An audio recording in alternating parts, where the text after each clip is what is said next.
Ang intense ng mga kaganapan ngayon sa abot kamay na pangarap sapagkat sa wakas nga ay malalaman na nila Giselle at Doc Robert na kasabwat ni Moira itong si Doc Carlos.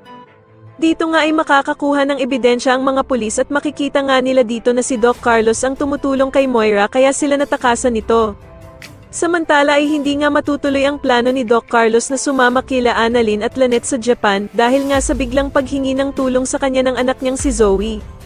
At dito nga ay pupuntahan ni Doc Carlos si Moira para sana magplano ng pagtakas nito, ngunit sila Giselle at Doc Robert ang maaabutan niya sa hotel nito.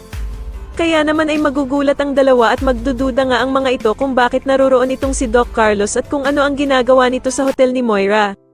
Sa kabilang banda naman ay magkakaharap nga sila Moira at Doc Carlos sa isang tagong lugar at dito nga ay tatanungin ni Doc Carlos si Moira kung meron ba daw itong visa papuntang Japan.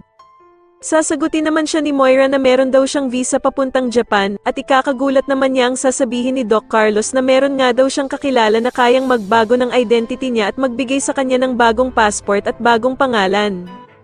Samantala sa kamalas-malasan nga naman ni Moira kung saan niya itinago ang pera, ay meron namang makakakuha nito at makokonsensya pa nga ang taong ito dahil sa hindi niya daw ito kayang gastusin, kaya naman ay agad niya itong re-report sa mga pulis.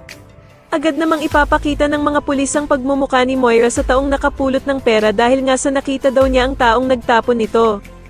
At dito nga ay magiging positibo ang pagkakakilanlan ng mga pulis kay Moira dahil sa kukumpirmahin siya ng taong nakapulot ng perang itinapon niya.